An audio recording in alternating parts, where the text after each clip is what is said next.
Some international news coming in by top national security officials for US President Donald Trump, including his Defense Secretary, has shared war plans for upcoming military strikes in Yemen via secure messaging app. The group chat reportedly included magazines. The Atlantic editor-in-chief and the Atlantic's editor-in-chief Jeffrey Goldberg stated that the text chain contained operational details of the upcoming US strikes on Iran-backed Houthi rebels in Yemen. It included target locations, weapons to be used and attack sequences. On the other hand, the National Security Council has stated that it is investigating how a journalist number was added to the Signal group chat. The chat included key officials from Trump's administration, such as Defense Secretary Pete Hegseth, Vice President JD Vance, Secretary of State Marco Rubio,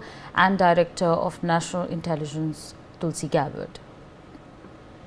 Aditya on the telecast with me. Aditya, a big slip up there surfacing at this point of time, where a journalist was reportedly added to a chat that was supposed to be rather private and secret.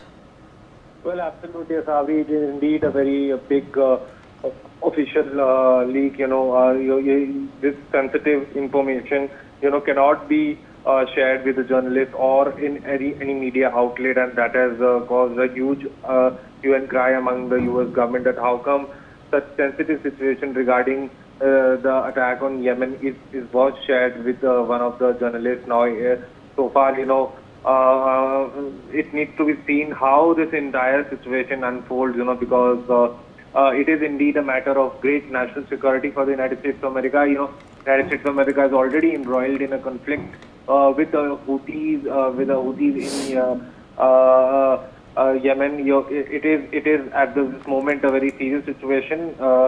Now it needs to be seen how this entire situation is tackled by the Trump administration, because it might also see that internally we could expect some of the officials in the US government who are involved in this get are penalized regarding this, because it is a matter of national security concern. So it needs to be seen from here on how this entire situation unfolds. Or Trump. As far as some reports are concerned, US officials have reacted with shock and in many cases horror. Since the Trump administration has acknowledged the messages sent over the non-government encrypted chat app Signal seem to be authentic, without offering any explanation for why senior officials were discussing national defense information outside of approved classified government systems. So almost immediately, senior officials scrambled behind the scenes to review the use of Signal amid concern that Trump administration officials are relying too heavily on it to conduct sensitive government work, posing a potentially grave risk to US national security, current and former officials have said. Yes, Asavri. All right. Aditya, thank you so much for joining us, sharing all those details. We're going to leave it there and shift our focus to some more.